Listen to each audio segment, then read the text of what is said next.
దేవుని యొక్క మహాఘనమైన కృపను బట్టి ఈ 18వ దిన శిలువ ధ్యాన ఆంతర్య అనుశీలన ఓటములలో దేవుని యొక్క యావత్ భాగ్య దీవెనలు సంపాదించుకున్నటకు శిలువ ప్రేషితులై వచ్చిన వారులారా, రేపు దేవుని యొక్క కృపా సమాధానము సదా మీకు ఉండును గాక. ఆమేన్. వాక్యములను వెళ్ళడానికి ముందు ఒక చిన్న మాట, చిన్న కథ. 17 దినాలు అడుగుని పరిశుద్ధ కార్యక్రమములో అలసిన హృదయములు దేవుని యొక్క నామమును బట్టి మోదింపబడుతున్నాయి. అంటే ఏంటి? కొత్తబడుతున్నాయి. ఇలాగ జరుగుతున్న కార్యక్రమంలో ఒకసారి ఈ సందేహం వచ్చిందా? గత శిలువ ధ్యానాలు, ఎప్పటి శిలువ ధ్యానాల్లో మీలో ఏదైనా ప్రతి సంగతి మీకు కలిగినట్లు ఏమైనా సాక్ష్యం ఉందా? పోయిన సంవత్సరం శిలువ ధ్యానాల్లో మీ సాక్ష్యం ఎలా ఉంది? ఇప్పుడు శిలువ ధ్యానాల్లో మీ సాక్ష్యం ఎలా ఉంది? ఎవరికైనా ఎవరికి సాక్ష్యం లేవా? దేవునికి ఎంత మహిమ అంత మహిమ కలుగును గాక. ఏంటి గత శిలువ ధ్యానాలకు ఇప్పటికీ మార్పు లేదు మనం కదా. అదేగా మన సాక్ష్యం. అంటే మనం ఏం మారలా, రాజులోనే అప్పుడు ఎలా ఉన్నాం ఇప్పుడు ఎలా ఉన్నాం అంతేనా. పాము అయినా చాలా మంచిదంట, చెవులు లేకపోయినా బొసన్నా కొడద్దంట. మనిషి ఏంటో అన్ని కూడా ఏ బొస కొట్టడాయి. మరి అమ్మారు ఏంటో, నేను ఊ అంటే నా ఒకే చదువుతాడు, ఈయన ఓ అన్న నీ ఒకే చదువుతాడు. ఏదో తెలుసుకుని జరుగుతున్నట్టు ఇజ్రాయల్ గొడవెట్టుకోవడం ఏం మాట్లాడకపోతే నేను అన్ని ప్రశ్నలకి ఇజ్రాయల్ గారు సమాధానం చెప్తారు. మరి అమ్మగారు ఏం చెప్తున్నా మిషన్ కొట్టడం లేదంట. ఏంటంటే మా ఇంట్లో కూడా మిషన్ కావాలనిపిస్తుంది.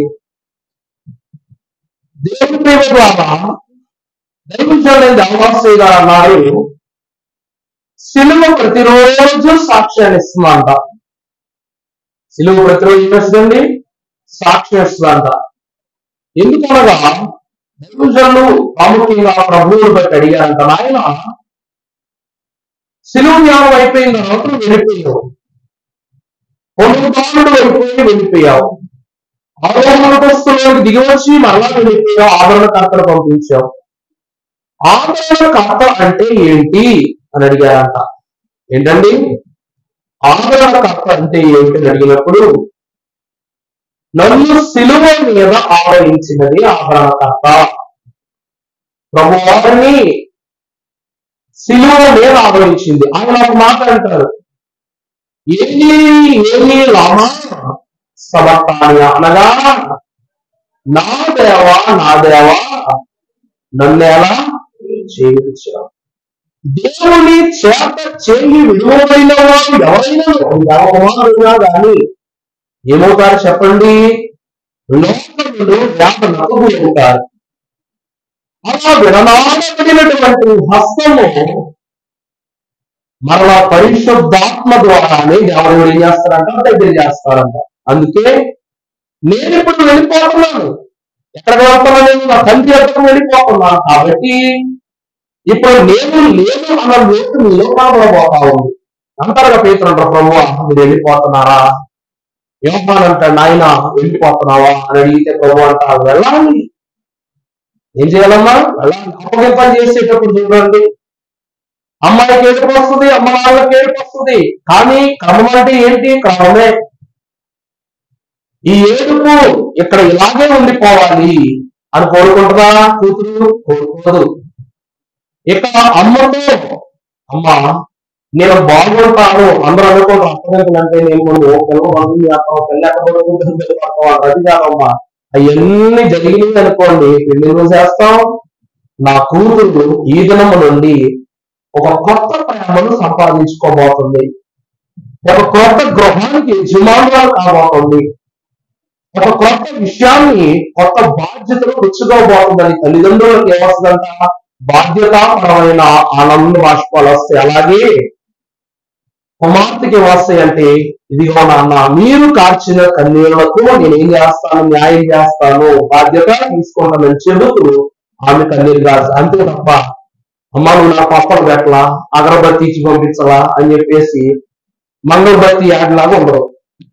దేవుని ప్రియులారా, యేసుక్రీస్తు ప్రభువారు వెళ్ళిపోతున్న శిష్యులు కనిపిస్తున్నారు. నాయన వెళ్ళిపోతున్నావు, మీరు భూమిని తలక్రిందులు చేసి సమస్త సృష్టి కలిగిన వారికి తండ్రి యొక్కయు కుమారుని యొక్కయు పరిశుద్ధాత్మ యొక్కయు బాప్తిస్మం ఉన్నావు. తండ్రి బాధ్యత పరంగా నువ్వు లోకములకు వచ్చి మాకు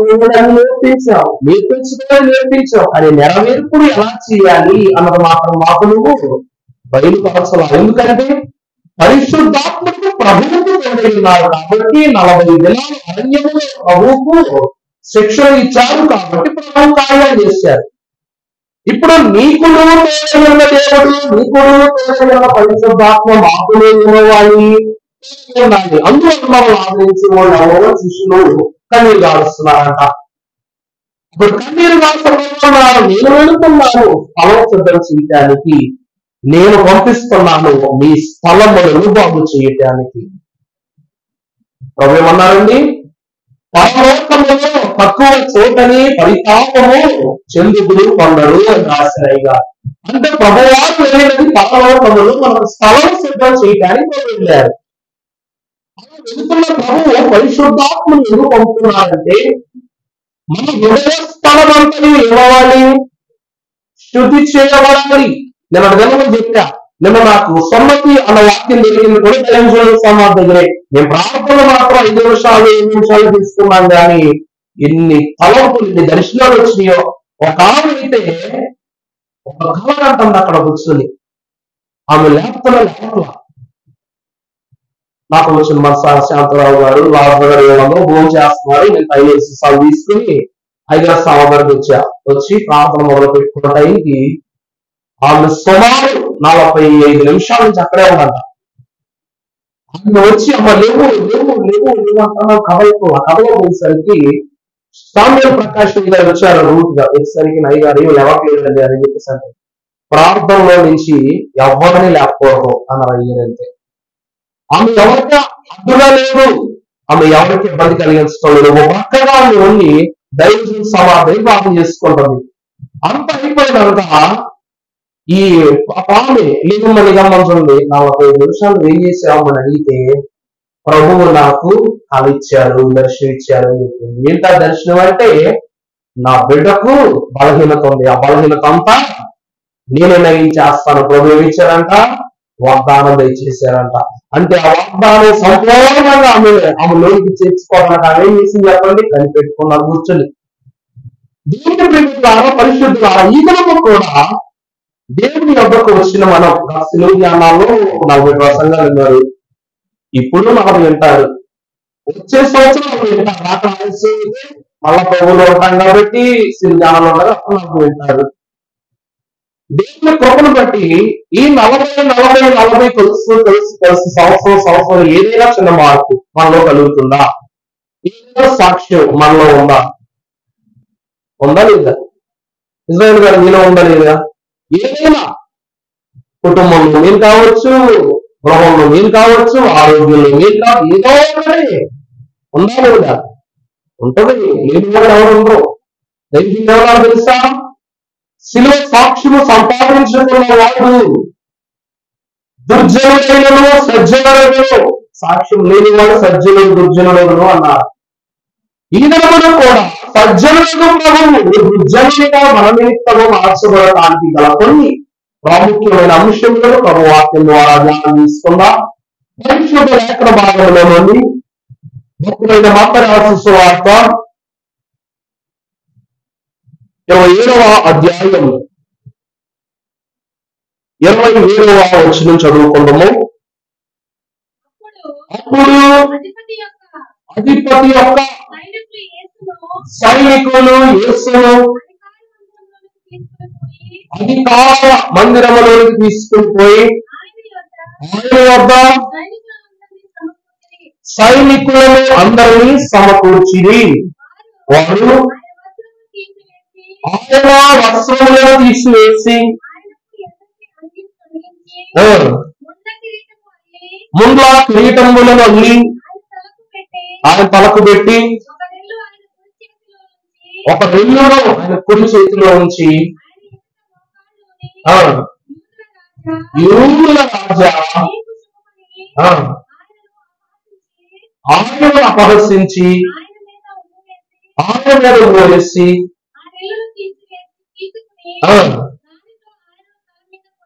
చాలమ్మా ప్రార్థన. సమస్త జ్ఞాన సంపూర్ణమైన మా ప్రియ పరలోకపు తండ్రి, నీవు ఎక్కడ ఉంటే అక్కడ బోధి, కొండ మీద ఉంటే కొండ మీద బోధి, దేవాలయములందు ఉంటే దేవాలయములో బోధి, నవలో ఉంటే నవలో బోధి, తనకు కలువని శిలువ పైనలోని అమూల్యమైన మహిమగల బోధి ప్రభువా. అతి బోధకుడులో ప్రధాన యాజకుడు నీవు నిలబడి ఉండగా వైపు చేయండి.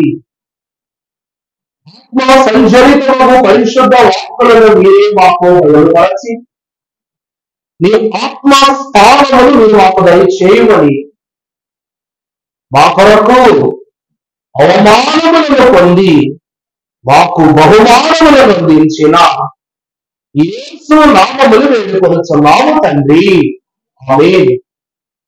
ప్రభువునందు దేవుని ప్రియమైన సంఘమైన వాళ్ళ ప్రారంభమును చూస్తే మానవుని జీవితంలో ఇందాక అడిగా, గతానికి ఇప్పటికీ ఏమైనా కొత్త సాక్ష్యం ఉందని అందరికీ సాక్ష్యం ఉందన్నా.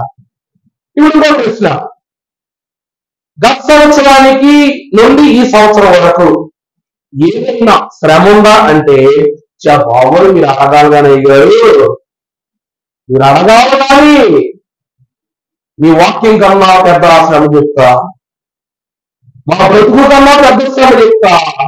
ఎంత గొప్ప శ్రమ అంటే అది మా ఇల్లు కన్నా బరువు, నా భార్య భారం కన్నా తలెప్పి అంతకన్నా బరువు అన్ని చెప్పుకోవచ్చు.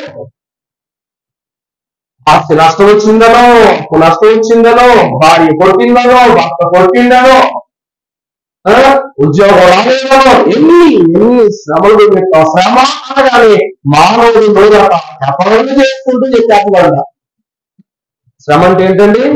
మన నోరు లేకపోతే అన్నిటి చేసుకుంటూ చెప్పుకుంటూ చేస్తాం. అదే సాక్షి చెప్పన్నాం అనుకోండి, ఏం చెప్పాలంటే మరి ఈ చిత్రంగా అంటాడు ఈయన అంటారు. అవునా అవునా అమ్మా? శ్రమ చెప్పమంటే మేకక్కర్లా, మేకల్లో కష్టం మన గొప్ప ఈనాడు వారిని గురించి కూడా వాక్యము బెడ్డెత్తి మాట్లాడుతుంది. ఏమని? ప్రభువారు ఏమయ్యారంట? అవమానం పొందుకున్నారంట. అసలు అవమానం అంటే ఏంటి? ఫస్ట్ ఒక చిన్న పిడుగు చెప్తాను. ఆడకూతురులంట, తల్లులంట నాన్నలంటే ఏడుస్తారు, అమ్మలన్నా ఏడుస్తారు. కానీ భర్తలు ఏమైనా అంటే ఏం చేస్తారు? చీపులు తిరగేస్తారు. ఏం చేస్తారమ్మా? చీపులు తిరగేస్తారు. తిరగేదా కొడుకు తండ్రి అన్నా సరే నాన్న మీద నోరు అని చెప్పేసి అంతే చీపులు తిరగేస్తారు. ఎంత వయసులో వస్తున్నా చీపులు తిరగేస్తారు. కన్న తండ్రికి రక్తము పంచి ఈ లోకంలోకి తీసుకొచ్చిన తండ్రి అంటే కన్నీరు కార్చే ఆడవాళ్ళు, తల్లినన్నా కన్నీరు కార్చే స్త్రీలు భర్తలు అన్నప్పుడు అంత అవమానం చేసినప్పుడు ఎందుకు వారు వ్యతిరేకిస్తారు, వారి పైన కోపభరితం వ్యక్తం చేస్తారు అంటే యేసు క్రీస్తు ప్రభు వారి యొక్క నామాన్ని మనం గమనించుకున్నట్లయితే ప్రభు వారికి కొన్ని అవమానాలు జరిగినాయి. ప్రభు వారికి ఏం జరిగిందండి? అవమానాలు జరిగినాయి. యెరూషలేము కుమార్తెలైనటువంటి వారు ప్రభువైన యేసు క్రీస్తు ప్రభు వారు సిలువ మోస్తున్నారని అనడం లేదు. యెరూషలేము కుమార్తెలారా నా కొరకు మీరేం చేయొద్దు. అదే యెరూషలేము కుమార్తెలు మాత్రం ఎడుతూ చూసారా? మాకు అలా చెప్పాలా తొందరగా? ప్రభువులు 39 కొరడా దెబ్బలు కొట్టినప్పుడు యెరూషలేము కుమార్తెలు అక్కడికి వచ్చి ఏడుస్తున్నారా ప్రభు మాట్లాడారా అనలేదు. పిలాతు కోట దగ్గర, కైప కోట దగ్గర, హేరోదు దగ్గర వీళ్ళందరి దగ్గర కోట్లు తీసుకెళ్ళినప్పుడు సంపాదించారా? సంపాదించలేదు. కనీసము తన ప్రాణ రక్తములను అంతముగా ప్రేమించి లోకములను ప్రభువారిని తీసుకుని వచ్చిన మరియమ్మ గారు ఏడుస్తున్నప్పుడు కూడా అమ్మ నా కోసం ఏడవద్దమ్మా అక్కడేం చెప్పారు ప్రభు అక్కడ చెప్పలేదు. సిలువ ధ్యానం జరుగుతున్నప్పుడు, సిలువ యొక్క సమ్మేళనం అంటే యాత్ర జరుగుతున్నప్పుడు సిలువను మోస్తూ మాట చెప్పారంట. దైవజనుడైన దేవదాసరి గారు సిలువగా ఏం చెప్పారు? సా అనగా శిక్షార్థములు, లు అనగా లువీయము అనగా ఏంటంట? వ్యర్థమైన. మూడవది వా అనగా వధస్తంభం. శిక్షార్థమైన, వ్యర్థమైన, హీనమైన వధస్తంభమే సిలువ. హీనము అంటేనే అవమానం. ఏంటమ్మా సిలువ అంటే ఏంటి? సిలువ అంటే ఏంటంట? అవమానం. ఇప్పుడు ఒక ఊర్లోంచి వెలివేసిస్తాం బయటికి, సంస్కృతి ఎవరైనా వెలివేశారనుకోండి, వాళ్ళకి మంచినీళ్ళు ఇవ్వడానికి లేదు, మీ ఇంట్లో రానివ్వకూడదు, ఆ పని చేస్తే మీకు కూడా అదే పరిస్థితి వస్తుంది. ఒక రూల్ వచ్చిందనుకోండి, మన ఊళ్ళో పట్టాయి రావడం ఉండుంటే ఏం జరుగుతుందో ఆ పని ఆ యొక్క తీర్పు ఇచ్చిందంటే ఊరికి దూరంగా ఉన్నాడంటే అతను అవమానం పొందిన వాడు. ఈ ఊరి వారికి అతని పేరు వ్యత్యాసం ఏర్పడిందని అర్థం. అలాగే సిలువ కూడా యెరూషలేము పట్టణములకు దూరముగా ఉన్న కల్వరి, గొల్గోతా స్థలములకు ఆయన తీసుకుని వాళ్ళు ఏం చేస్తారు? హీనమైన అవమానముతో కూడినటువంటి మరణ శిక్షను చేస్తారు. ఇక్కడ ప్రభువారికి జరుగుతున్నది శ్రమ కాదు, మరణం కాదు, అవమానం. అంతే కదమ్మా. అవమానాలతో చాలా మంది ఏం చేస్తారు? ఆత్మహత్యలు చేసుకుంటారు కదా. ఏ మనిషి డబ్బు లేదనో సంతోషం లేదనో మర్చిపోవడం, అవమానం పడినప్పుడే తన ఆత్మగౌరవము క్షీణించిపోయి అక్కడ మరణిస్తారు. ఇక్కడ చూస్తే యేసు క్రీస్తు ప్రభు వారికి వీరు మొట్టమొదటిగా చేసిన అవమానం ఏమిటి అనగా ఆయన యొక్క దుస్తులను తీసివేయుట. చాలండి. మొదటిది ఏం చెప్పండి? దుస్తులను తీసివేయుట, ఆయన వస్త్రములను తీసివేయుట. పరిశుద్ధ లేఖన భాగంలో ఆది కాండము 2వ అధ్యాయము 25వ వచనము మనం చదువుకున్నప్పుడు అప్పుడు ఆదామును అతని భార్యయు వారిద్దరూ దిగంబరులుగా ఉండేది. కానీ అక్కడ ఏమన్నాయి? ఆదాము అవ్వలు ఇద్దరు ఉన్నారు, దంపతులు. వారిద్దరు ఎలా ఉన్నారు చెప్పండి? దిగంబరులుగా ఉన్నారు. కానీ వారు ఏమి ఎరుగుకున్నారు? సిగ్గు ఎరుగుకున్నారు. కారణం ఏంటి చెప్పండి? ఇప్పుడు మేము దిగంబరులు అయి ఉన్నాము అని వారు ఒప్పుకోకముందే 2వ అధ్యాయంలో దేవుని వాక్యమే చెప్తున్న వారు దిగంబరులు, కానీ వారు ఏమి ఎదుర్కొన్నారు? సిగ్గును ఎదుర్కొన్నారు. ఆ తర్వాత 3వ అధ్యాయము 11వ వచనంలోకి వచ్చినప్పుడు పరిస్థితి అందుకు ఆయన నీవు దిగంబరులని బాగా మంచి చూసారు. అక్కడ ఏమో రాస్తుందో ముందు వారు సిగ్గు లేని వారుగా ఉన్నారు, తర్వాత నీవు దిగంబరులని నీకు చెప్పిందవు. చదవండి. నీవు తినకూడదని ఫలములు చాలమ్మా. ప్రభుత్వ దేవుడి బిడ్డలారా, ఆదాము హవ్వలు పుట్టుకతోనే దిగంబరులు, కానీ వాళ్ళు దిగంబరుల విషయం వాళ్ళకు తెలియదు. ఎందుకు చెప్పండి? సుజాత గారు నోటి దాకా వస్తుంది, చెప్పేసి వస్తారు. చెప్పండి ఎందుకు వాళ్ళ దిగంబరులైనా దిగంబరులు కానట్లుగా ఉన్న కారణం ఏంటి? వారికి దేవదేవుడు మహిమ వస్త్రాలు ఇచ్చారు కాబట్టి. ఎందుకండి? మహిమ వస్త్రాలను దేవుడు ఇచ్చారు కాబట్టి వారు దిగంబరులు అన్న విషయం ఎవరు తెలియదు? వాళ్ళకి తెలియదు. వారి శరీరం అంతా మహిమగానే ఉంది. ఆయన పోలిక చొప్పున చేశారు కాబట్టి ప్రభువులకు కలిగినవే వాడుకులు ఇవ్వబడి ఉన్నవి. 3వ అధ్యాయంలోకి వచ్చినప్పటికీ వారికి ఒక జ్ఞానము, ఒక జ్ఞాపకం వచ్చింది. మీరు దిగంబరులని మీతో చెప్పింది ఎవరు కదా? వారు దిగంబరులు అయినప్పటికీ దిగంబరులను కామని గ్రహించిన ఆదాము అవ్వలు 3వ అధ్యాయంలో వచ్చేసరికి మేము దిగంబరులను కనుక నీ యొద్దకు వచ్చుటకు మేము సిగ్గును పొందుతున్నామని ఆగిపోయారు. దేవుని ప్రియబిడ్డలారా, యేసు క్రీస్తు ప్రభువారు కూడా శిలువ యాగము వద్దకు వచ్చినప్పుడు ఆయనను కూడా ఏం చేశారు? వాళ్ళు వస్త్రాలను తీసి దిగంబరులుగా నిలబెట్టారు. ఒక్కరి దగ్గర కాదండి, 70 మంది యోగా ప్రధాన పెద్దల యొక్క దగ్గర నిలబెట్టి ప్రభువు ఏం చేశారు చెప్పండి? ఆయనకు శిక్షావిధిని ఏర్పాటు చేశారు. ప్రభువు నిలబడ్డారు. కానీ ప్రభు వారు సిగ్గు పొందారా? చెప్పండి, మీరు సిగ్గు పొందారా? నేను దిగంబరులని, నేను దిగంబరలో ఉన్నానని నోరు పెకిలించి ఒక్క మాట అయినా చెప్పారా? ఆదాము అవ్వలు లోకములో నుంచి రాగానే దిగంబరులము అన్నమాట. ఆ క్షణంలో కూడా వాళ్ళు పుట్టినప్పుడు కూడా లోకంలోనే ఉన్నాడు. ఏదేదో అను ఈ భూమి మీద ఏదేదో వనములు వారు పుట్టినప్పుడు దిగంబరులుగా ఉన్నారు. పాపమైన తర్వాత ఏదైతే భూమి మీదే ఉంది, అప్పుడు వారు దిగంబరులే. కానీ ముందు కాని వారు తర్వాత దిగంబరులని చెప్పబడ్డారు. వారే చెప్పుకున్నారు. ఇక్కడ ప్రభువు కూడా అవమానము నిమిత్తము ఆయన వస్త్రములను తీసివేసినప్పుడు ప్రభువు కూడా కైప కోటి ఎదురుగా నిలబడి ఓ బాలకురాలు ఎవరు చెప్పవలసింది ఉండాలగినప్పుడు ఆయనకు వస్త్రములు లేవను, లేక ఈ దారిని నాకు తగవను, ఈ నిందలను నేను ఒప్పుకున్నాను ప్రభువు లోను మెదపలేదు. ప్రభువులకు విశ్వాసులారా, ఇదే మొదటి అవమానం. ఏంటండి? ఇదే మొదటి అవమానం. దేవుని వాక్యం ద్వారా చూస్తే పాపములో పడగానే ఒక మనిషికి వచ్చే మొట్టమొదటి చెడు అవమానం ఏంటంటే దిగంబరత్వం. ఏంటండి? మొదటిది ఏం చెప్పండి? దిగంబరత్వం. దేవుని ఎదుట మొక్కలు చల్లబాటు కాకుండా పోవడం. అర్థమవుతుందా? ఆ స్థితి ఆదాము అవ్వలకుంది కాబట్టి చెట్టు చాటును దాకున్నారు. దేవుడు తన కుమారుడైన యేసు క్రీస్తు ప్రభువారిని పరిశుద్ధునిగా ఎంచి ఇతడు నా ప్రియ కుమారుడు సాక్ష్యం ఇచ్చారు కాబట్టి ఆయన దిగంబరులను మనుషులు చూస్తున్నారు, లోకం చూస్తుంది. తండ్రి చూస్తున్నారా?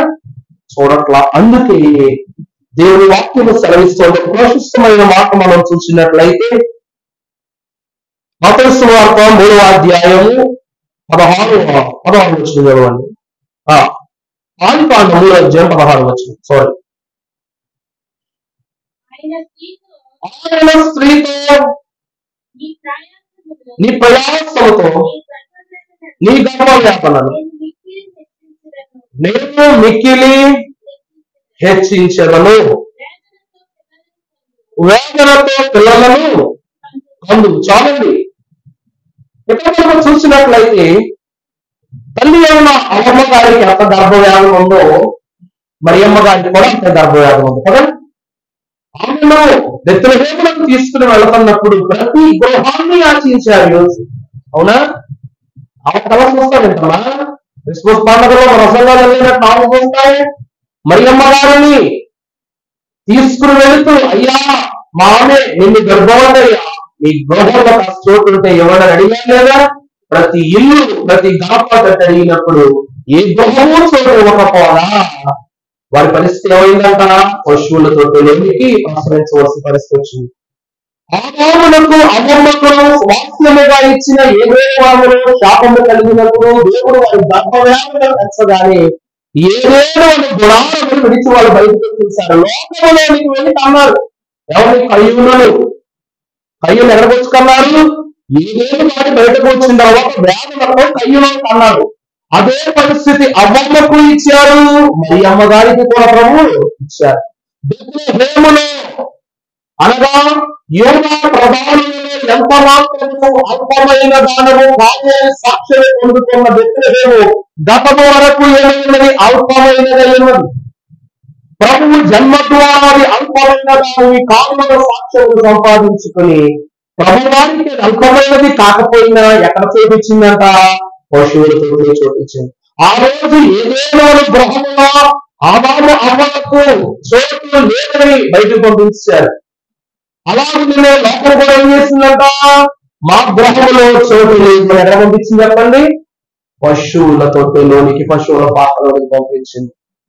అక్కడ కయ్యను దిగంబరుడుగానే పెట్టాడు, కానీ అతనిలో ఏం కలిగి ఉంది చెప్పండి? పాపక్రియ. దిగంబరత్వం అంటే ఏంటండి? పాపం. మొట్టమొదటి పాపమే దిగంబరత్వం. ఆ కాలంలో సాతాను కూడా చెడు బుద్ధి అన్న దిగంబరత్వం కలిగి ఉన్నాడు కాబట్టి తన ఒంటి మీద ఉన్న మహిమ వస్త్రాలు తీసేసి సాతాన్ని ఎలా పంపించాడు? దేవుడు శొట్టించి భూమి మీద దోసేశాడు, పాతాళంలో దోసేశాడు. వాయు మండలంలో కొరకు వచ్చి పడ్డాడు. తన వస్త్రం పోయింది కదమ్మా. వస్త్రం దేనికి గుర్తు? హక్కుకు గుర్తు. ఆ హక్కు పోగానే వచ్చి వాయుమండలంలో పడిపోయాడు. అది మొట్టమొదటి అవమానం. సాతాను అవమానం జరిగింది కాబట్టి ఆ అవమానం ఎవరు కలిగించాడు? యేసు క్రీస్తు ప్రభు వారికి కూడా కలిగించాడు. కానీ ఆ అవమానం సాతాను పడ్డాడు, కానీ ప్రభు వారు పడ్డారా? పడలా. ప్రభువు ఎందుకు అనగా, నేను పరిశుద్ధుడను గనక, ఆయన పరిశుద్ధుడు కాబట్టి ఆయన దిగంబరి ఉన్నా సరే మన అందరికి ఎలా కనబడుతున్నాడు? పరిశుద్ధుడుగా కనబడుతున్నాడు. కానీ అది మొదటి అవమానం ప్రభువుకు, దిగంబరుడు చేయుట. ఇక రెండవ చూసినట్లయితే తర్వాత వచ్చిన ఇంకో చోటు రావాలమ్మా. 27 నుంచి చదవండి మళ్ళా.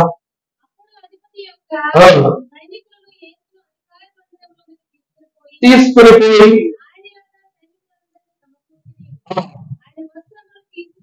తీసివేసి ఎర్రని అంగీని తొలగించి. ఎందుకు దేనికి గుర్తు?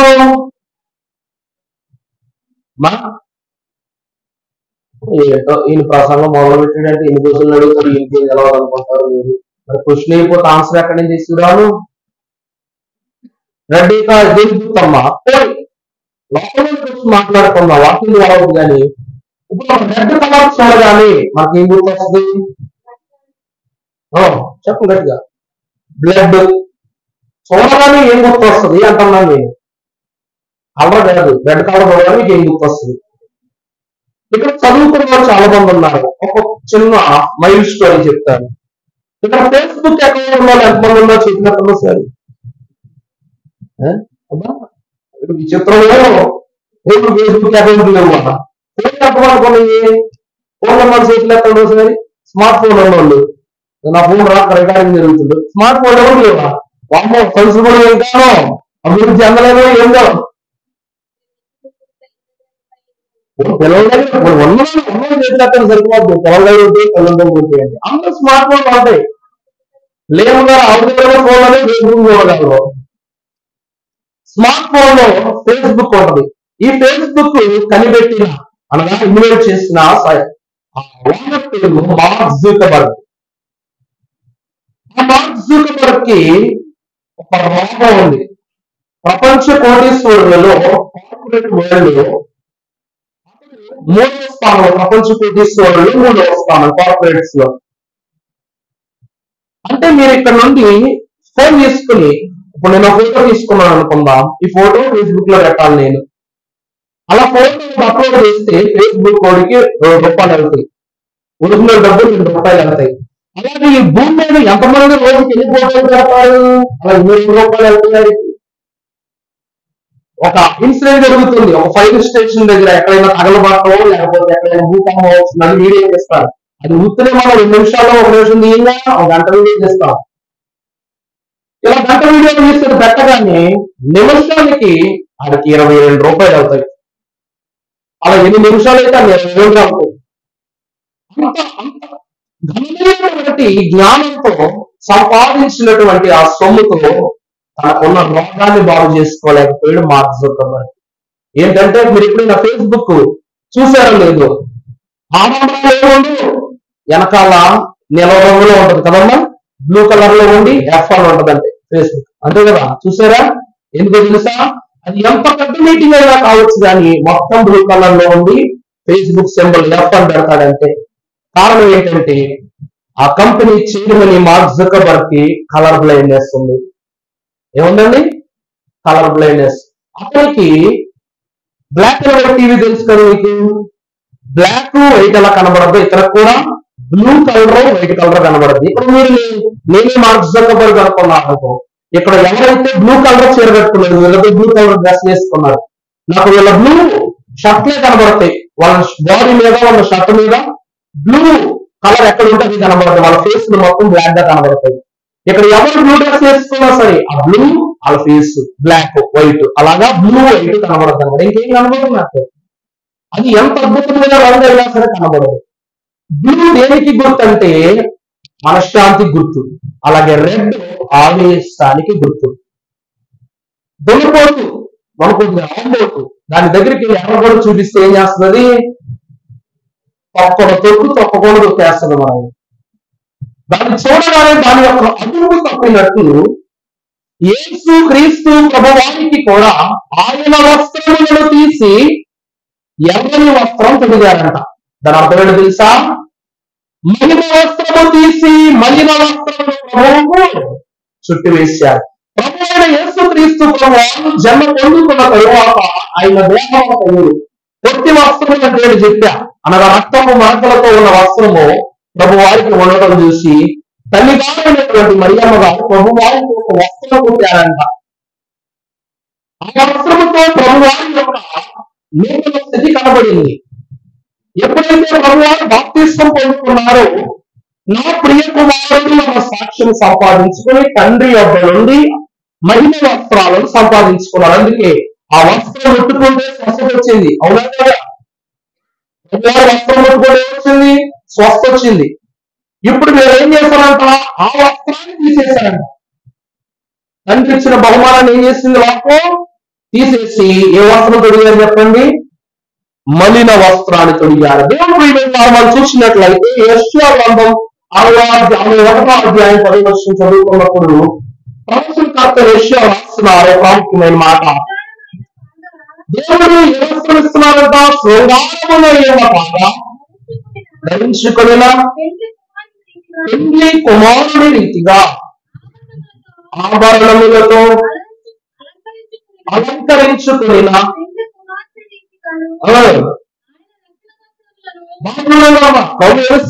పెండ్లి కుమార్తె వలె అలంకరించుకున్నటువంటి ఆయన రక్షణ వస్త్రములను చాలండి. ప్రభు వారికి దేవదేవుడు ఇచ్చిన వస్త్రాలు ఎటువంటి అలంకరణీయమైన ఆత్మీకమైన మహిమ గల రక్షణ వస్త్రాలను దేవదేవుడు ఎక్కువ వారికి ఇచ్చారు. అది తీసేసి జకర్యా గ్రంథము 8వ అధ్యాయం 3వ వచనంలో ఉన్న వస్త్రాలను ప్రభు ధరింపజేశారంట. ప్రభువుకి యెహోషువ ధరించిన వాడై, యెహోషువ మలిన వస్త్రములను ధరించిన వాడై దేవుని సమూహంపై నిలబడి ఉండగా పిలిచి అక్కడ ఏమని రాస్తుంది అంటే ప్రభు వారికి తొలగించిన బట్టలు గట్టి చెప్పాలి, ఇంకటి చెప్పాలి. అది ప్రభుకి ఏం బట్టలు వేస్తారంట? వాళ్ళు మైలు బట్టలు. మైలు బట్టలు మనం మళ్ళీ తీసుకుంటావా? ఏం చేస్తాం? బట్టి కాలంలో పడేస్తాం, లేకపోతే నిప్పెట్టేస్తాం కదా. వారికి రక్షణ వస్త్రములను తొలగించి మైలు బట్టలను తొలగుట ద్వారా రక్షణ కర్తను పాపీయము ముద్రవేయుటకు సాంకృత్యముగా వేసిన దుస్తులైనవి ఉన్నవి రెండవ అవమానమై ఉన్నది. వస్త్రహీనుడైనటువంటి నోవహు తన కుమారుడు షేము యొద్ద నుండి దీవెన సంపాదించుకున్నాడు. అంటే వేలు సంపాదించుకున్నాడు. వస్త్రం తప్పగానే నోవహుకి మొత్తం నుండి బయటకు వచ్చిన నోవహు అంటారు, షేము నువ్వు ధన్యుడవుతావు అని అన్నాడు కదా. కానీ షేము యాఫెతు ఇద్దరు బాగుంటారు, కానీ హాము ఏం చేస్తాడు? అయ్యో తండ్రి ఎట్లా దిగంబరుడై ఉన్నాడని లోకమంతటికి గద్దెనబడిగా మాట్లాడతాడు. ఏం చేశాడండి? అందువల్ల హామునకు శాపం రాదు, కానీ హాము తర్వాత తన కుమారుడికి ఏమొస్తుంది? శాపం కలుగుతుంది. దేవుని ప్రేమలారా, యేసు క్రీస్తు ప్రభు వారికి అతి అవమానం చేయడం ద్వారా పిలాతు కోర్టులో ప్రభువు నిలబెట్టినప్పుడు పిలాతు అంటాడు, ఈ పరిశుద్ధుల రక్తములకు నాకును ఏ మాత్రం సంబంధం లేదు, ఈ దోషక్రియకు పాత్రులు కాను కనుక ఈ శాపము, ఈ పాపము నా బిడ్డ మీద ఉన్న వారసుల మీద రాకుండా అప్పుడు చేతులు కట్టుకుంటాడు. కానీ తన ప్రజలు ఏమంటారు? ఆ దోషం మా మీదకి వచ్చిందా? ఆయన చెప్పాడు, యెరూషలేము కుమార్తెలు ఎందుకు ఏడుస్తున్నారు అంటే ప్రభువుని బట్టి. ప్రభు ఎందుకు వద్దన్నారు తెలుసా? ఇదిగో ఈ పాప భారమే నా మీదకే రావాలని కోరుతున్నారు. మీ భక్తులు ఏం కోరుకున్నారంట? ఆ దోషము, ఆ శిక్ష, పాపం నా మీదకే పడాలని కోరుతున్నారు. అందుకు బాధపడండి. వాళ్ళు బాగానే ఉంటారు, తరం చూసి చచ్చిపోతారు. కానీ తర్వాత మీ బిడ్డలు వాళ్ళ బిడ్డలు ఏమైపోవాలి? దేవుడు వాక్యం సవరిస్తూ ఉంది. యెహోవా యందు భయభక్తులు కలిగి ఆయన నిత్యము ఆయన వాక్యములో ఆయన సహవాసములో బ్రతికిన వారికి 1000 తరముల దీవెనిస్తానన్నారు ప్రభు కదమ్మా. 1000 తరాలు దీవెనిస్తానన్నారు. నశించిపోవడానికి, నాశనములకు ప్రేరేపించిన వారికి 4 తరాల శాపం వస్తుంది. ఏమన్నారు ప్రభు? 4 తరాలు అంటే ప్రభు వారి దోషము వారి మీద పడిందనుకో 4 తరాలు ఏమైపోతాయి? యోగా ప్రభుత్వం పఠించుకోవడే కదా. మన జరిగినగా యోగా యొక్క కుటుంబం ఏదో జరిగినగా వాళ్ళ పిల్లలు ఏమైపోతారు? ఏదో తిండి లేని వారు, బట్ట లేని వారు, బస్త లేని వారు, విలువ లేని వారు అసంఖ్యాపరులు అయిపోతారని దేవుడు వాక్యాలు చేస్తున్నారు. అందుకే ప్రియులారా, దేవుడు ఇచ్చిన వస్త్రములను కాపాడుకోవాలి. ఈ దినమున నీ పైన ఉల్లాస వస్త్రము కప్పబడి ఉన్నది, విశ్వాస వస్త్రము కప్పబడినది. దాన్ని మాలిన్యము చేసుకున్నట్లయితే అవమానానికి పాత్రలవుతుంది. రెండవది మనం చూసినట్లయితే శుద్ధ గ్రంథంలో నుండి చదవండి 27వ అధ్యాయం మత్తయి సువార్త. ముళ్ళ కిరీటము వల్లి ఒక రెల్లు ఆయన కుడి చేతిలో నుండి ఆయన ఎదుట యూదుల రాజా నీకు శుభమని ఆయన ప్రవేశించి చాలమ్మా ఆయన రెల్లును తీసుకుని కన్ను చేసేది చాలండి. ఇక 3వ అవమానం ముళ్ళ కిరీటం. ప్రభువుకు ముళ్ళ కిరీటం పెట్టాలని అనుకుంటాడు. టైపు చెప్పాడా? పిలాతు చెప్పాడా? శతాధిపతి చెప్పాడా? ధర్మశాస్త్రం రాస్తుందా? చెప్పండి. ఎప్పుడైనా గమనించారా మీరు ప్రభు వారికి ముళ్ళ కిరీటం ఎందుకు పెట్టారని? 13వ అధ్యాయం 15వ వచనం చదువుకున్నప్పుడు ఒక ప్రత్యేకమైన మాటను దేవుడు ఆదాము రాశారు. అప్పుడు దేవుడు ఆదాముతో, నీవు నీ భార్య మాట విని తింటివి గనుక, బాగా గమనించండి, గట్టిగా ఉండమ్మా, నీ నిమిత్తము శపింపబడిన నేల, నీవు బ్రతుకు ప్రతి దినమంతయు అది చూసారా, నువ్వు ఏం విత్తుతావో అదే కోస్తావు. పాపాన్ని విత్తాడు, ముళ్ళు కాకుండా ఫ్రూట్స్ సలాడ్స్ వస్తాయా? ప్రభు ఏమన్నారు? ప్రయాసతో పండించే పంటలు ఏమిటంట? ముళ్ళ పొంగలు, గచ్చ పొదలు నీకు మొలిపించును. ముళ్ళ కిరీటం పుట్టింది ఎవరి వల్ల? ఆదాము వల్ల. ముళ్ళ కిరీటం ఎవరు పుట్టిందండి? చూస్తే అబ్రహాము కుమారుడు అయినటువంటి ఇస్సాకును భరించినప్పుడు కూడా ఆ పర్వతము మీద దేవుడు గొర్రె పిల్లను ఇస్తానని అబ్రహాము సెలవిచ్చినప్పుడు గొర్రె పిల్ల ఎక్కడా అని వెచ్చి చూస్తున్నప్పుడు ఆ గొర్రె పిల్ల ఎక్కడ చిక్కుకొని ఉంటది? ప్రతి చెప్పాలా? ముళ్ళ పొదలలో చిక్కుకొని ఉంటది. దేవుడు పంపించిన గొర్రె పిల్ల ముళ్ళ పొదలలో చిక్కుకునేలాగా ముందు లోక శ్రమకు గుర్తు అడ్డంకులు కంచు అంటాగా కంచుకోట్లాగా ఏం చేస్తారు చెప్పండి? ఈ ముళ్ళు ఈ కంచుపై మధ్యలో చిక్కుకొని ఉంది. అలాగే యేసుక్రీస్తు ప్రభువు కూడా లోకములో సామర్థ్యములో మన నిమిత్తము చిక్కుకొనిపోయి ముళ్ళ మధ్యలో విడిపోయారు గనక ఆదాము పండించినటువంటి పంటలు వచ్చిన ముళ్ళే ప్రభువారికి ఏమని చెప్పండి? ఆ పాప భారము శిరోభారమైంది. 3వ అవమానం ఏంటమ్మా? కిరీటం. దేవుడి ప్రియమైన అసలు ముళ్ళు అంటే ఏంటి? ముళ్ళు అంటే ఏంటి చెప్పండి? కాళ్ళు ములుగుచ్చుకుంది అనుకోండి, కత్తి కంట నొప్పి వస్తుంది. తెలుసా మీకు ఈ విషయం? దేవుడు, మీరు ఇక్కడ గమనించారా? మా చెల్లి మేము ఇద్దరం పోటీ పెట్టుకుంటాం.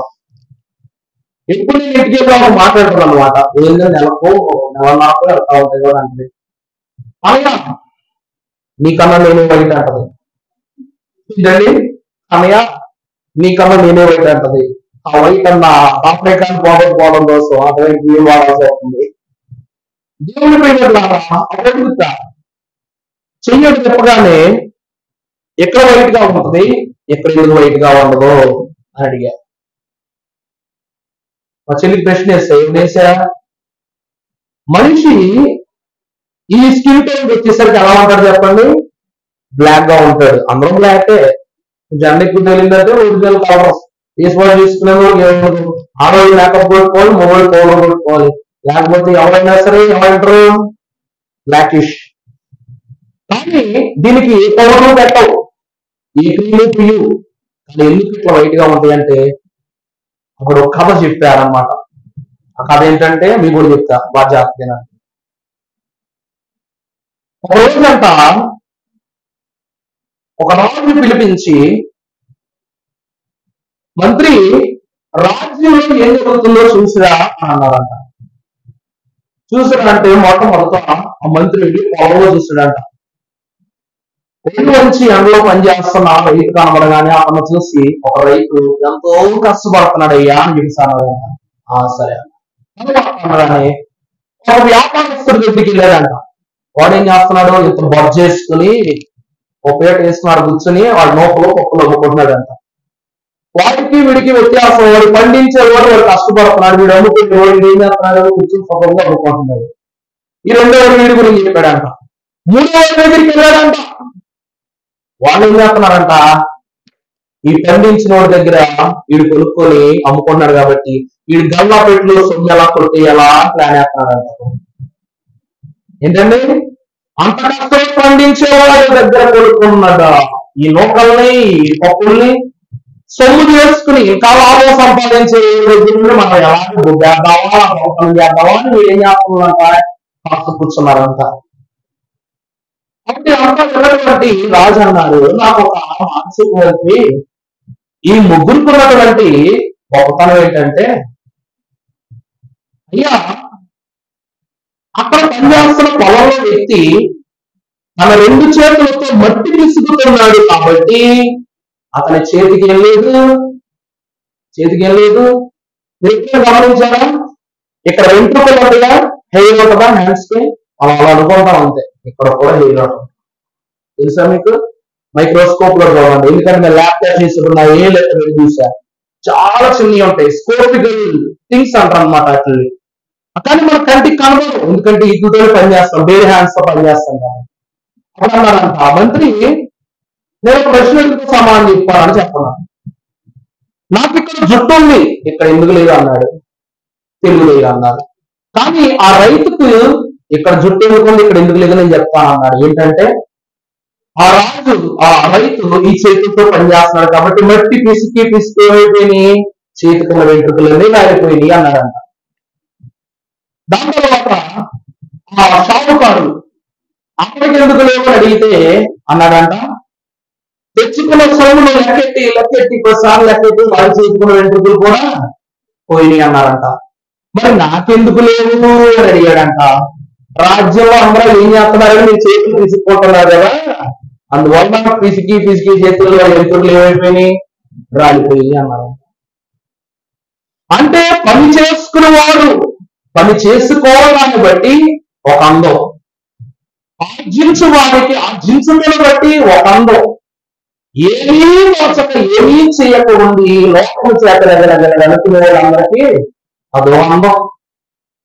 యేసు క్రీస్తు ప్రభువారి యొక్క సిలువ యొక్కకు వచ్చిన మనము కూడా ఆయన యూదుల రాజులను గ్రహించడం ఉన్నాం కాబట్టి మన చేతులు తప్పని పొద్దున్న అయిపోయింది, పేపర్ చదివి వేసాను, భార్య ఇచ్చింది టీ తాగేసాను, పనికి వెళ్దామా వద్దా అలా పుస్తకం చేస్తున్నాను తెలుసా.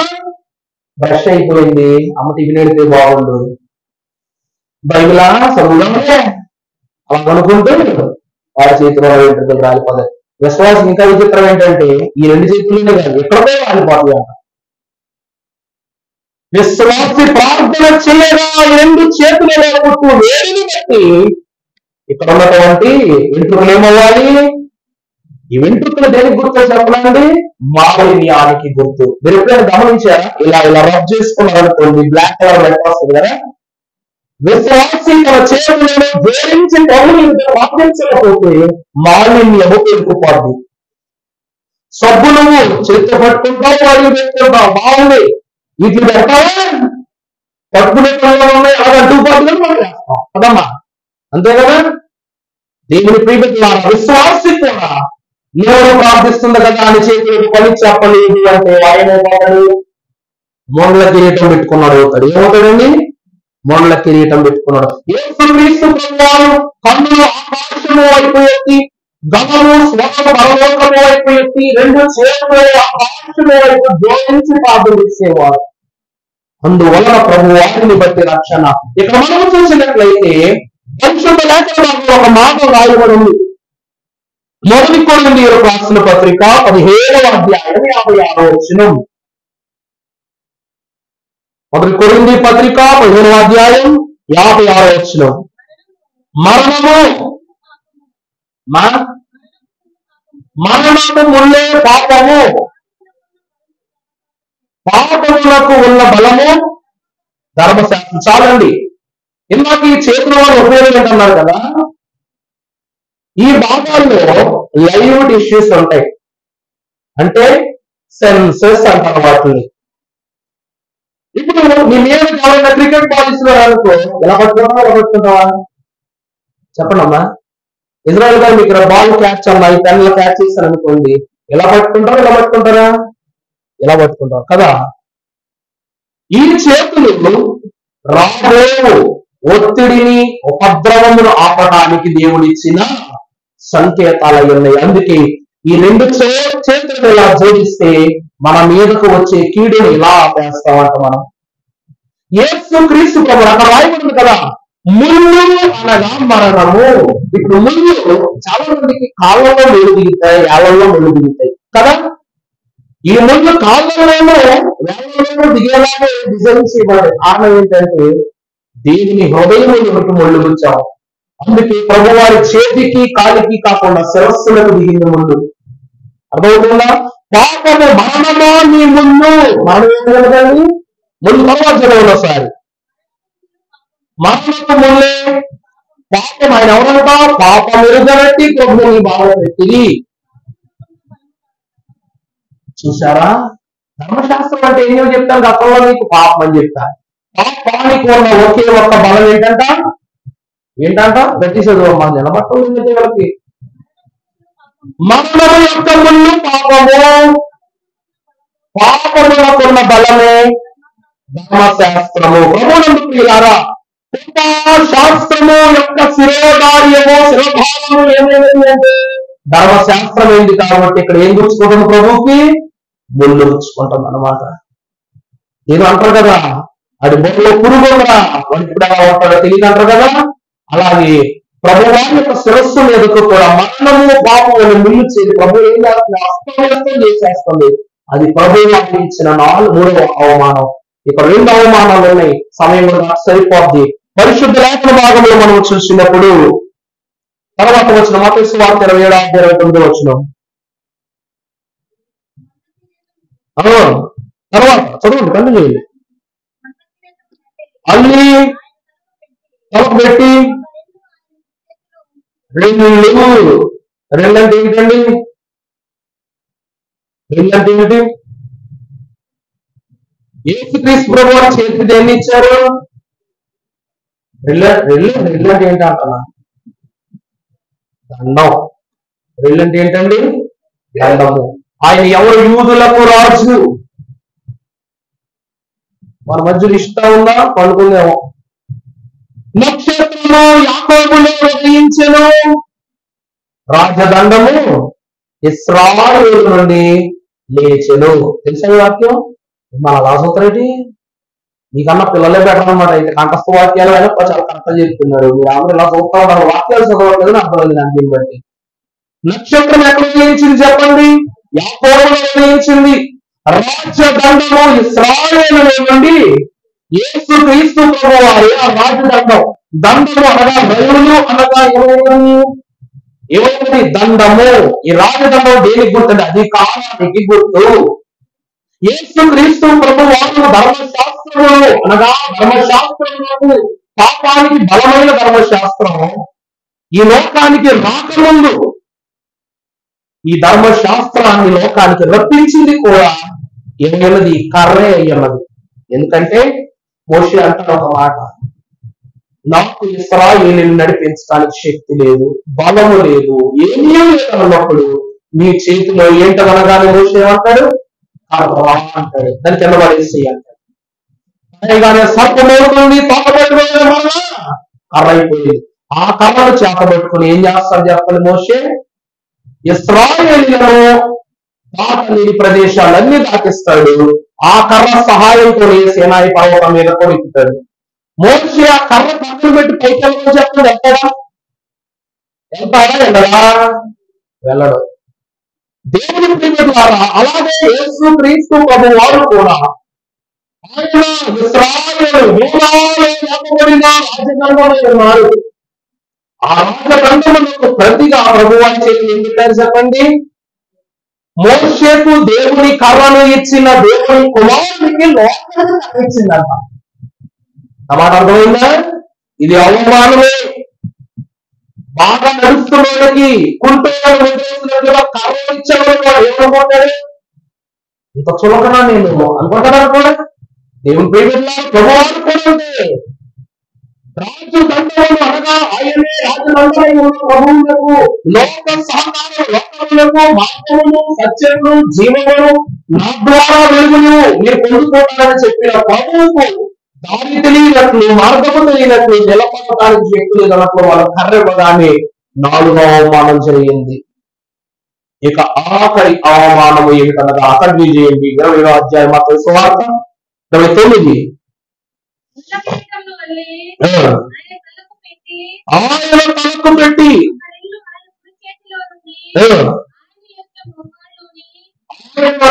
ఆయన కుడి చేతిలో ఉంచి మోకాళ్ళుని యూదుల రాజా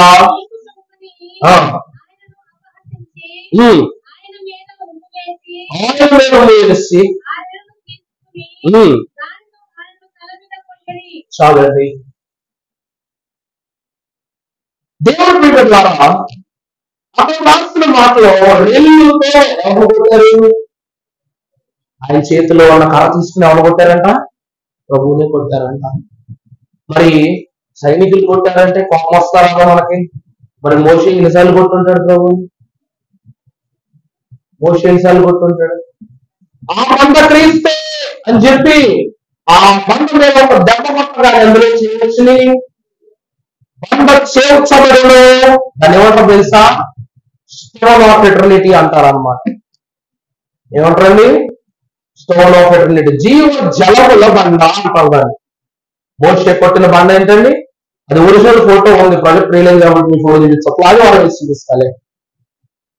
బండలు కొట్టగా అది చేర్చబడి అందులో చెప్పండి జలము వచ్చినట్లుగా మనం చూస్తున్నాం.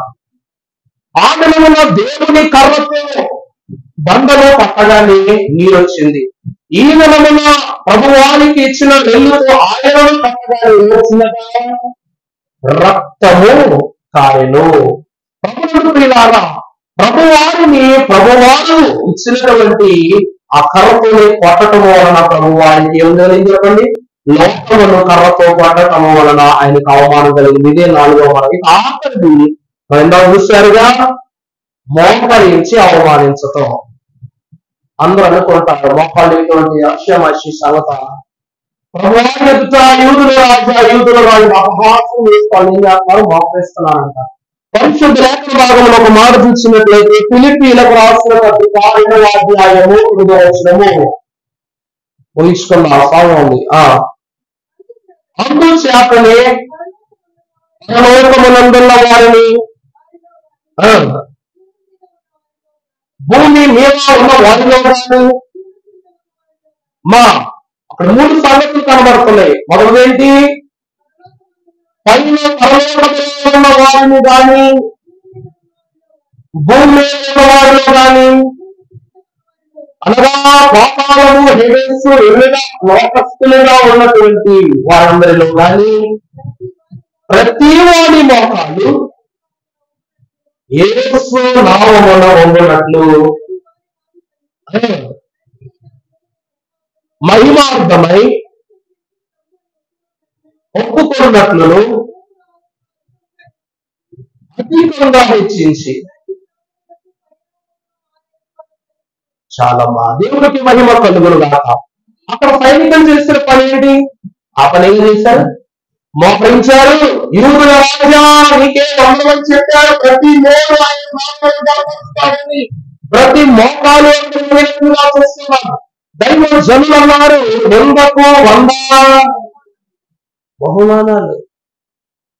ప్రభువారు అక్కడ నింద పొందుకున్నారు. ఆ నిందలోని వారికి ఏం కలుగుతున్నాయంట? బహుమానాలు. మరణంలో నాకు చిరజీవము ఎవరు, మరణంలో గొప్ప విలువలేని మహిమ సేవలు ధరిని నుండగా నన్ను చెంతలు సుస్థిరముగా స్థాపించు సిలువబడ్డ యేసుక్రీస్తే.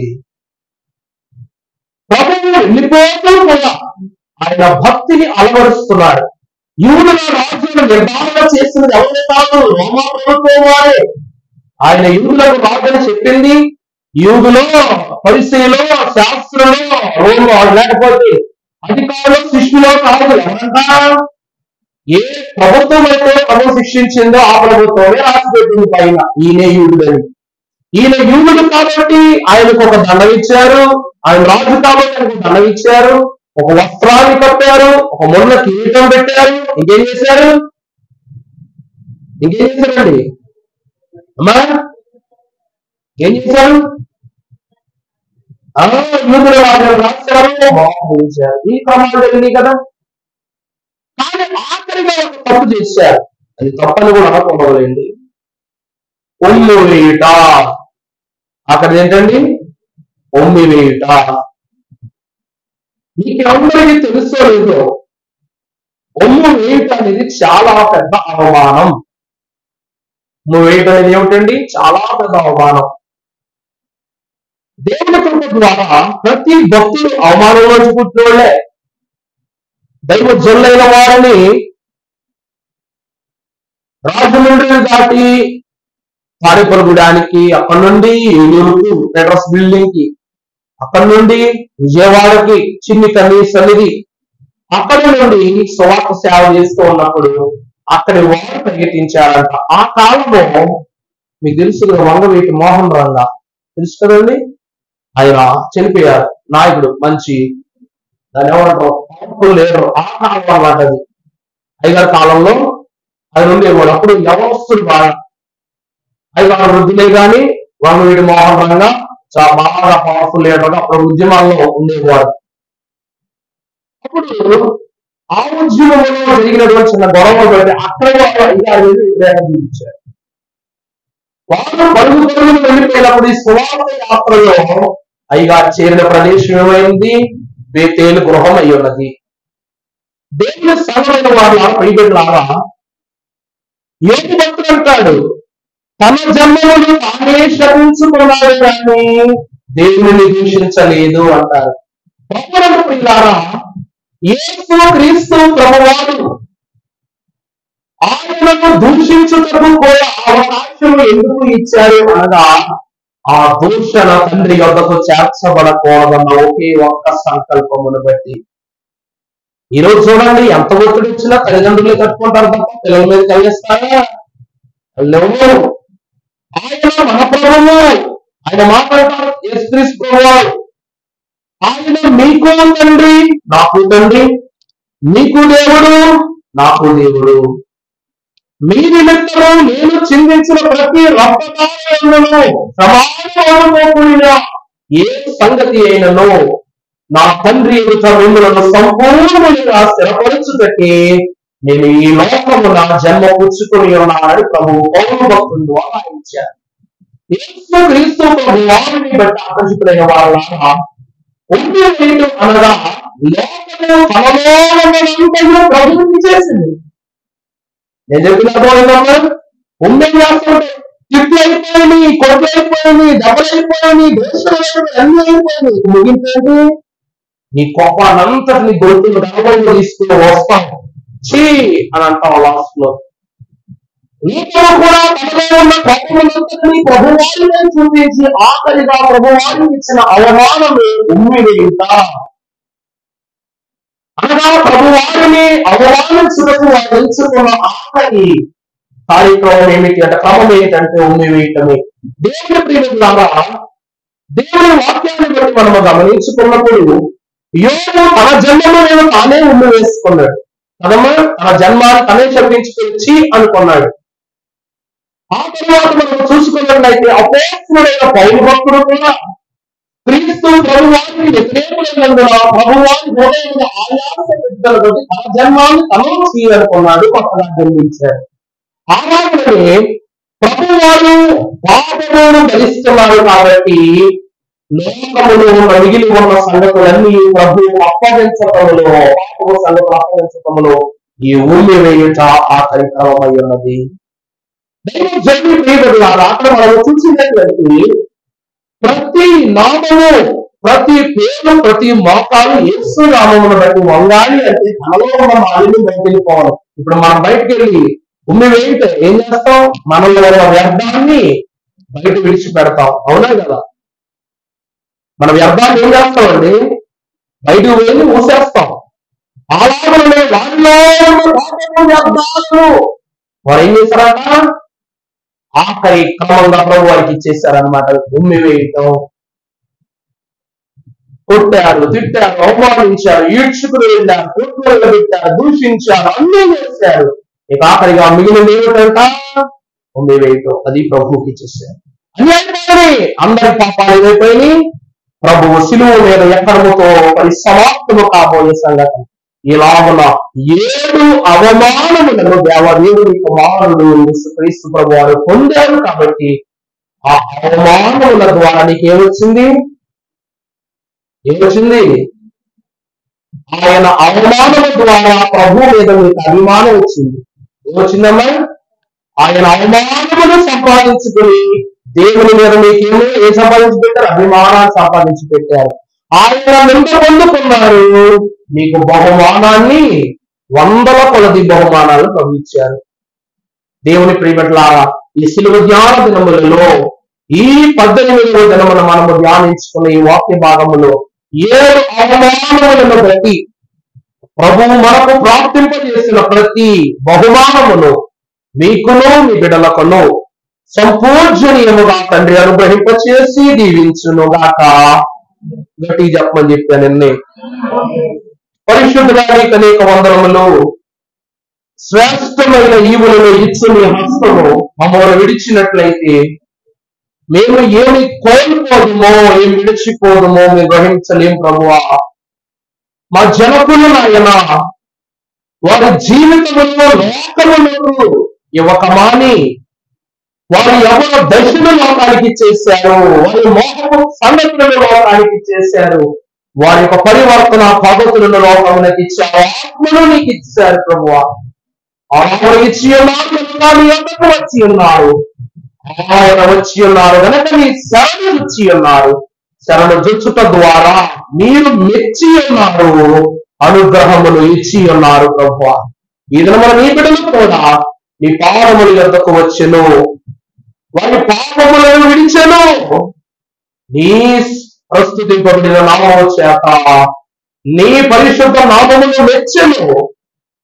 పాపపు ముళ్ళును గుచ్చిన సంగతులను, విచ్చిన తలాంతులను అన్నిటినీ పరిభ్రామము చేసి నీలోనికి వచ్చిన నీ బిడ్డలందరికీ 7 అవమానములలో ఉన్నటువంటి అందు ద్వారా వచ్చిన బహుమానములను బిడ్డలకు ప్రాప్తింప చేయమని జయశీయుడు మా ఆత్మ బలమును, పాపము మరణములు చెప్పబడిన ధర్మశాస్త్రమును కృపశాస్త్రము ద్వారా వరముగా మార్చి వేసిన యేసు నామములు మిక్కిలి వలయముగా బ్రతిమలాడి వేడుకొనుచున్న మా ప్రియ పరలోకపు తండ్రి.